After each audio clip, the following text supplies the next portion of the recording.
We're used to the massive headlines, right? The intense standoffs, the deep-seated rivalry between America and Iran. We're looking at one of the most complex, high-stakes geopolitical relationships of our entire modern era. But here's a startling historical truth that kind of gets lost in the noise. Long before all this friction, America and Iran were actually allies. Yeah, they were friends. So, once upon a time, these two were friends. The obvious question is, what on earth happened? Geopolitical tectonic plates, they don't just shift overnight. They fracture because of very specific, permanent turning points. To really understand the collapse of this friendship, we've got to peel back the layers of this 70-year discord. We need to track the exact moments where this alliance cracked, broke, and eventually just collapsed entirely. So, here's our roadmap for today's analysis. We are tracing 5 pivotal years that act as the pillars of this conflict: 1953, 1979, 2015, 2018, and finally 2025. Step by step, we'll see exactly how this rivalry escalated to its modern climax. Let's start with our first major milestone, 1953, oil and overthrow. Okay, so back in 1953, America fundamentally altered the political landscape of Iran. They actually orchestrated a change in Iran's government. And the motivation? Well, it was entirely resource-driven. It was quite literally just for oil. Now, this wasn't some simple diplomatic misunderstanding. It was a direct intervention. And from that specific day forward, deep-seated resentment really took root. Honestly, you cannot understand modern hostility without recognizing that, for Iran, this relationship is anchored in a historical memory of foreign control. That single move planted seeds of resentment that would simmer beneath the surface for over 2 decades. Which brings us to our next turning point. Fast forward to 1979, revolution and captives. Behind every massive geopolitical shift, there's a profoundly human scale, right? During the 1979 Iranian Revolution, the dynamic between the two nations was completely severed, and caught at the absolute center of that rupture were 52 American individuals.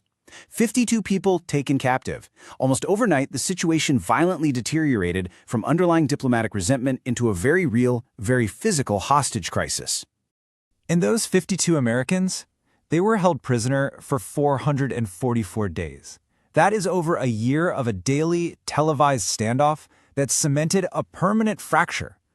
By the end of those 444 days, the ties between America and Iran were just completely broken. And as our sources point out, those relations have never been restored. The old alliance was officially dead, replaced by a really deep, entrenched hostility. All right, jumping into the modern era 2015 to 2018, the breaking of the nuclear deal. So after decades of completely frozen relations, 2015 actually brought a sudden spark of hope with the nuclear deal. It was a genuine diplomatic attempt to finally manage the tension. But just 3 years later, the landscape violently shifted all over again. In 2018, Donald Trump broke that exact deal, and the consequences were severe. Iran's economy was absolutely devastated. This economic whiplash basically threw gasoline onto a fire that had been burning since 1953, setting the stage for some unprecedented modern volatility. And that leads us to 2025, the first direct attack. In 2025, for the very first time, America launched a direct attack on Iranian soil. Think about that for a second. For 70 years, this conflict was fought entirely in the shadows, through proxies, diplomacy, and economic sanctions. But 2025 marks the absolute climax. The invisible lines that were holding this rivalry back from direct, territorial warfare, they were crossed. From the 1953 overthrow to the 79 hostage crisis to the broken deal of 2018, every single one of those milestones led right to this physical clash. So, what does this all mean? The future of the world, the global impact. There's a quote that perfectly captures the weight of this. This is not just a fight between two countries. This is the future of our world. And it is absolutely true. This bilateral conflict, rooted in oil, revolution, and nuclear capabilities, it doesn't happen in a vacuum. The shockwaves of a direct clash dictate global economies, international security, and the stability of regions far beyond their own borders.